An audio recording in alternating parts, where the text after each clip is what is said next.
Nathan Diaz. Let's get it started.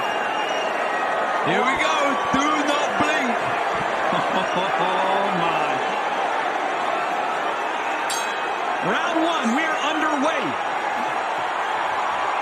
Jake very light on the feet, bouncing in and out of range right now. Starting out with the feints already.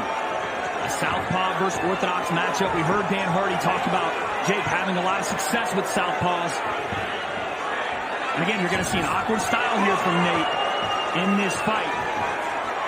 Jake's going to be very, very light on his feet, but when he plants and throws, it's going to be like the tank he rode in on.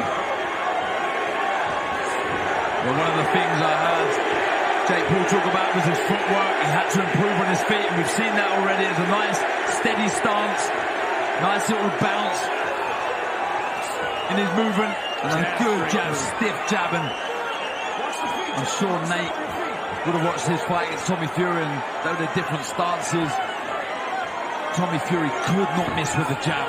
Oh, big shot, big left hook. Nate might be in some trouble already. Big right hand to the body there from Jake Paul. And the left hand as well. Nate on the ropes. This is not where you want to be. Look at the size. Again, Jake Paul. He's all over Nate in this first round. Nate tries to clinch. Big left hook again. He's in big trouble, Wade. And he's, oh my goodness, he's wobbly right now, Darren. He needs to keep those hands up. He needs to grab hold of Jake Paul. He's got to survive here. You have to find a way, if you're Nate, to look to clinch because Jake is landing at will. We expected him to start fast here.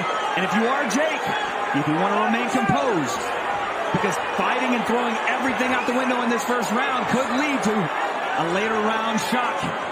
But Nate looks all out of sorts right now. There was a left hook Wade that went in there.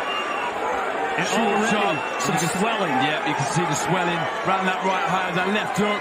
Oh, unsteady on his feet, falling forward with a 1-2. This is not looking good already for Nathan Diaz. We know he's unorthodox, but I don't think that you want to see punches coming out like that. He's behind nothing. And if Jake sits down on one of those right hands and it lands, it could be good night. Yeah, he's just... Nate Diaz, he'll kind of be hoping that Jake could punch himself out, but looking strong, looking fit, looking conditioned. This is where Nate needs to be, right here. Because he's safe, and he's able to grapple, put the weight on Jake, make him carry it, and like you said, try to get Jake to punch himself out a little bit. And a good first round for Jake. And here comes Nate forward once again. Yeah, sloppy shots though from Nate Diaz. He has to tidy those up a little bit. You see there, chin's high, throwing that last right hook. As Nate settles into the fight here, it's going to get interesting because Jake did have a great first round, and Nate just casually and nonchalantly kind of wings out a right hand. But a great opening round for Jake Paul. Wow. Big round for Jake Paul.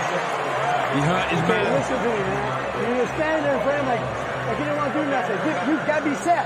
Be set, move, and duck. He's throwing that right hand a lot. So you got to duck underneath and body shots, okay? Pump that jab and step over to the right. Hit that body right here, hook your head and duck. He's always hooking. You were too relaxed in that first round. You didn't come too close.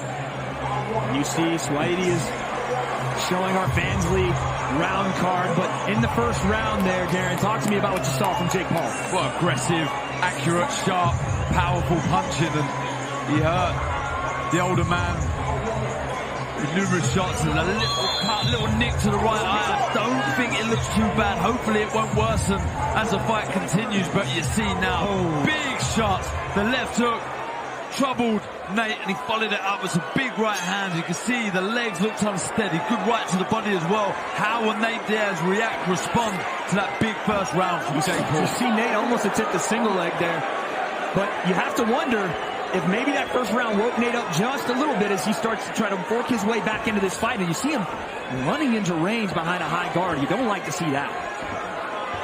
No attempt to jab his way in. No attempt to use punches to get to where he wants to get to. He's going to have to be smart. He's going to have to be intelligent. He can't get greedy. He can't throw shots for the sake of it. He has to think about what he's doing. He can't just throw volume shots. He will leave himself open. We've seen the power. And again, I'll mention it again, the size of Jake Paul in there. He really does look a category above Nate Diaz. If you are Jake Paul here, I will throw this out there. You do need to compose yourself and not be so reliant upon that right hand. Variability will keep Nate on his toes, but once he sees a pattern like that right hand, maybe Jake crowding his work a little bit coming forward, he's going to start to make adjustments.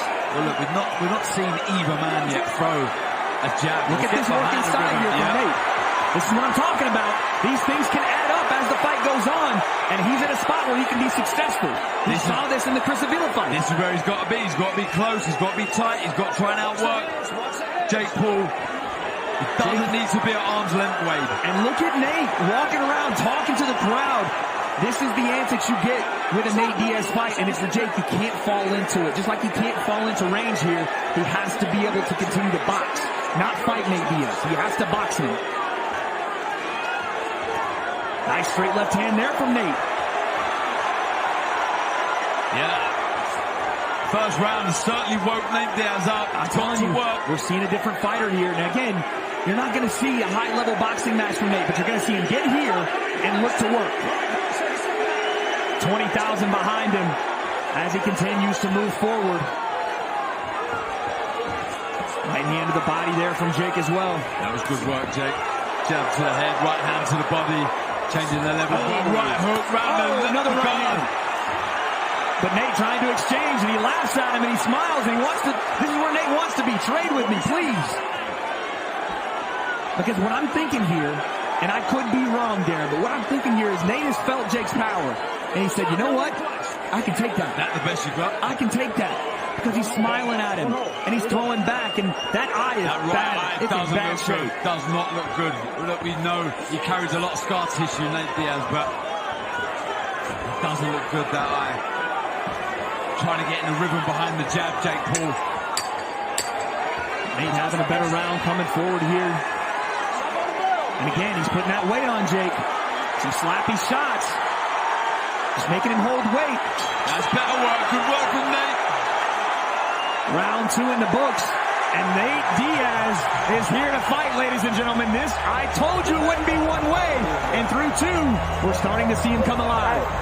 Yeah, he woke up in that second round for sure. What you're doing is, you overworking yourself. Because what he's doing is, he's just sitting there, waiting on you to throw all these punches. Touching, move around. Feint, touching, move around. Stab him right with the jab, and move around, right? Then what you start touching up and down, and start setting right hands up. Have your right hand. October 7th, folks, do not forget, Lee Wood versus Josh Warrington, live and only on DAZN.